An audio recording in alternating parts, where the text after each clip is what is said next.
We opened the phone lines up this morning to Manchester United fans. Carl is a Manchester United fan and he called up. Hello, Carl, what would you like to say? Morning, you all right? Morning. Hi, Carl. We're all right. You all right?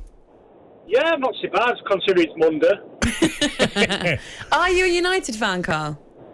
Unfortunately, yeah. Tell us how you feeling. Did you go to the game or did you watch it? What did you think? To be honest, I didn't even watch it because do you know what? You used to sort of get excited to watch them, but I'd rather spend time with my kids.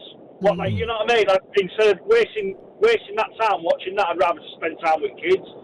But now that they've been like it all season. I was saying to you guys, on phone, it's not going to happen, but I'd love Ten Hag to come in and just turn around and say to a lot of them, right, a lot of you gone. We're starting from scratch, right from goalkeeper to striker. We're starting from scratch. They're horrible. Yeah, it's the worst Manchester United team I've seen ever since supporting them, and I've never hated players as much as I do this bunch. They're horrible, absolutely horrible. Do you think, Carl, just to try and balance it out a little bit, do you think that it's been problematic in that they've had 3 or 4 managers in one season? It's just been up and down, back and forth. It's been right from scratch. It showed a lot of it. Some people are blaming that manager Ralph. See, personally, I don't, because he's come in and he's maybe not a manager, but he's come in and uncovered a lot of stuff what fans you already knew, but he's come out and said stuff, and he's not been afraid to say it. Like you say, the players aren't good enough. The boards, etc. These people are behind scenes, and I don't know how true it is and what you've read on social media this weekend of not signing a striker to save money for summer. Now, what's that all about? They're meant to, I know they've been poor for X amount of years, but Man United are still one of the biggest clubs in the world. Now, you're not telling me they can't afford to go out and sign a striker in January. I think there might be a few changes that happen in the summer. Don't know about last January, but in the summer especially. Carl, thank you very much for your call. Let's ask someone in the know, get the thoughts of a former Manchester United first team coach, René Meulensteen on the line. Good morning, René. Good morning. Good morning. René, is this a case of, demonstrations at the club about the owners and all that? Do you know what? Against Brighton this weekend, this one's on you, the players. Because that's as much as you can defend them in certain times, but that game and this season, it really felt this is on you. Tony, you've played the game yourself for a long, long time. I think as players, individually and as a group, the first thing that you do is take responsibility and ownership the moment you step over that line. No matter what's happening in the background, that should never be an excuse. Players can't do anything about it anyway regarding the ownership, but that's a lame excuse.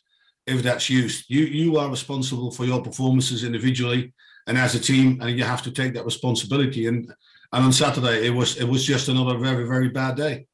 What happened, René? Because at the beginning of the season, we all did our predictions. I'm pretty sure I had Manchester United second.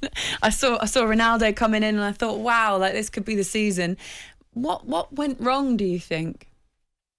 I think throughout, I think you're right, Laura. There was a lot of expectations, even myself. And I knew when Ronaldo comes in, he comes only in for one reason only, to improve the team and to basically get United challenging again. And like you said, they were second, quite a bit of distance away, but still they were second in the league. So no reason not to believe anything else. But for some reason, there has been, sort of that lack of consistency throughout those performances in the start of the season. They started to fall away. And further down the season, they sort of derailed more and more. Just when they started to fall, to see the frustration kick in when they were getting knocked out of this competition. Then they got knocked out of the FA Cup competition. Then they were losing ground in the league. Then they changed the managers again. Ranje comes in. His impact has not really brought what everybody expected. Again, to making sure you keep pushing for the 4th place for Champions League. It's so important. They have been derailed. And irritation has come into frustration. And when I see United play there, I see a team that's lost. It's lost completely. There is no cohesion. There's no organization. There's no structure. There is no aggression. Any basic thing that you need in any successful performance, they're not there. Well, if you look at the season, and you can say the highs, you say, well, the opening game of the season, they battered Leeds. They went and got a result against Villarreal in the Champions League, who made the semi-finals of the Champions League. And then you look at and think, Liverpool beat them home and away, an aggregate of 9-0. City did them 6-1. Main rivals to them. And what you talked about there, Remy, about, lack of direction, organisation, everything. And I can't get in my head. I played, as you know, with a number of Man United players in my career. This sort of agenda of wanting to leave the club as well. That is unthinkable to Man United fans, of players, the grass is greener elsewhere sort of attitude. No, absolutely. I think the most important thing is that when you do sign for any club, to be fairly honest, as a player, your biggest thing is to represent that club with pride. And we have had some players that come in that've never really openly committed, to the club as such. And then you get these rumours constantly fed in through the media, he's not happy, or this player or that player wants to go.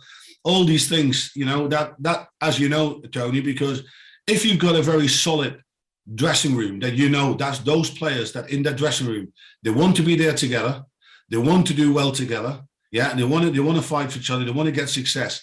But if you've got members in there that really don't want to be in there, other people feel that. You will see, you will sense it, and it has an effect. It has an effect on obviously the performances. The guys in the studio yesterday in Super Sunday were talking about Paul Pogba being linked to Manchester City and perhaps it being a good move. What do you think Paul Pogba's future holds? Well, I do think he will leave Manchester United. I can't really see him going to Manchester City because I don't think he's the type of Pep Guardiola's player. In that position and in that sort of role. I'll look at what they've already got on the books. There's obviously the rumours as well as maybe Haaland coming, which I can see. An out-and-out striker again who will score tons of goals. So I will, like I said, I do think Paul Pogba will leave Manchester United. I don't think he will go to City. I have to say, actually, René, just wanted to bring it up. Your daughter, Peen, was on commentary this weekend, and it was her first ever Premier League commentary. She did it for the BBC, didn't she? Leicester, Everton. So I just wanted to say, because I know we've spoken about her before, ask how you feel about it, because you must, again, be just increasingly proud of everything that she keeps achieving. She's overtaking me. That's for sure. Now she's done brilliant, and like you said, Laura, it was for the BBC, but she's done plenty of other commentaries already. She's been obviously supported really, really well because she thought it would take her much more time before she would do her first commentary. But she's had great help. She's done, a few Premier League games. She's done a few Champions League games.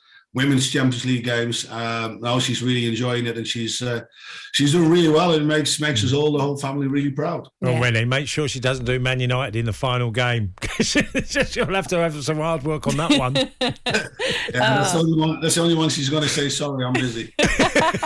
From working with her from personal experience, you're right, she's getting great support, but you have to have incredible talent to be there in the first place, and she's absolutely smashing it. So, congratulations to her. And René, I hope things at Manchester United get a little bit easier, so the next time that we speak, it doesn't have to be so doom and gloom.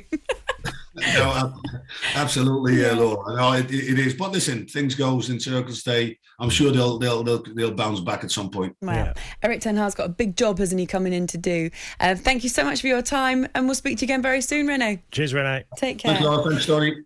talkSPORT Breakfast with Laura Woods, Monday to Wednesday mornings 6 till 10 on AM, on DAB, via the talkSPORT app and on your smart speaker.